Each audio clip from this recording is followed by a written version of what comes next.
Shalom Jemaat BCS dimanapun kita berada. Mari kita luangkan waktu sejenak untuk merenungkan firman Tuhan pada hari ini. Jemaat yang dikasihi Tuhan, hari ini kita akan membaca dari Amsal 13 ayat 3. Siapa menjaga mulutnya, memelihara nyawanya. Siapa yang lebah bibir akan ditimpakan kebinasaan. Judul renungan hari ini adalah menjaga mulut. Thomas Brooks, seorang tokoh Puritan, pernah menulis suatu kalimat demikian. We know metals by their tinkling and men by their talking. Kita mengenal logam dari bunyi dentingnya dan manusia dari ucapan mulutnya. Bapak Ibu, kita mungkin sering tidak menyadari bahwa sebenarnya Tuhan selalu mendengar setiap kata yang kita ucapkan. Tidak ada tutur kata yang tersembunyi dari hadapannya. Bahkan terlebih lagi, Alkitab secara luar biasa dapat menyelidiki sedalam-dalamnya kata hati kita. Bahkan hal-hal yang kita coba sembunyikan dari diri kita sendiri dan orang lain. Membahas tentang perkataan, kita masing-masing tentu memiliki kenangan akan kata-kata yang pernah diucapkan orang lain kepada kita. Mungkin Anda teringat kegembiraan ketika anak Anda mengucapkan kata-kata yang pertama. Atau mungkin Anda juga merasakan kepahitan ketika mengingat kata-kata menyakitkan yang pernah ditujukan kepada Anda. Sejak kecil kita belajar bagaimana menggunakan kata-kata, entah untuk menyakiti ataupun membahagiakan. Raja Salomo benar dalam hal ini. Dia mengatakan hidup dan mati dikuasai oleh lidah.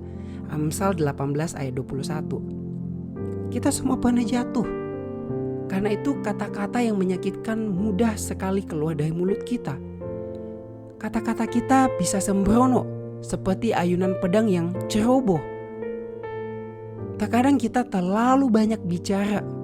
Bahkan kadang mengatakan hal-hal yang seharusnya kita simpan sendiri. Kata-kata dapat menghancurkan tetangga, menghancurkan perasaan teman kita, dan membakar hubungan kita dengan orang lain.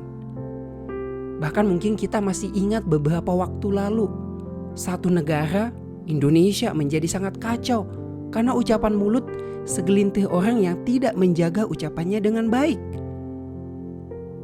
Kita belajar, ternyata satu kata yang salah dapat merusak karakter seseorang, mencoreng reputasi, atau bahkan merusak kegunaan hidup orang lain untuk waktu yang sangat lama. Bahkan mungkin menimbulkan atau menyulut kekacauan. Kita tahu semua ini. Kita tahu. Kita bahkan tidak ingin jatuh di dalam hal seperti itu. Namun kita juga tahu betapa sulitnya menjaga mulut kita. Betapa seringnya kita terlambat menutup mulut kita. Kadang kita baru sadar setelah kita membukanya lebar-lebar dan setelah kita merugikan diri sendiri atau orang lain. Kalau kita mau benar-benar jujur tentang kelemahan pada lidah kita seharusnya sampai pada titik bahwa kita perlu belajar untuk saling memahami dan saling mengerti satu dengan yang lain. Dan terlebih lagi, kita akan jauh lebih serius di dalam berupaya, tentunya dengan pertolongan Allah, untuk menjaga mulut kita sendiri. Kita perlu belajar mengucapkan berkat bagi teman, keluarga, dan sesama kita. Dan itu pasti jauh lebih indah dibanding berkata-kata secara sembrono. Yesus adalah satu-satunya manusia yang sempurna. Dia adalah satu-satunya yang tidak pernah berdosa dengan perkataannya. Saat kita berusaha menjadi seperti Dia dengan cara ini, sesungguhnya di saat itulah kita sedang memperkenalkan keindahan kata-kata yang penuh belas kasih, penuh kelembutan, penuh kebaikan yang keluar dari bibirnya. Dan itu kita perkenalkan kepada orang lain. Tak kala kita mengagumi setiap perkataan Yesus. Karena itu Bapak Ibu, marilah kita mengagumi Yesus, mengagumi perkataannya yang indah, dan memohon kepadanya suatu belas kasihan, agar kita juga dimampukan untuk meneladani Dia di dalam cara kita bertutur kata. Mari kita berdoa. Bapa, kami sadar mulut kami seringkali sulit untuk dijaga. Tetapi kami juga seharusnya tahu bahwa Yesus telah menebus kami, termasuk hati dan bibir kami yang kotor.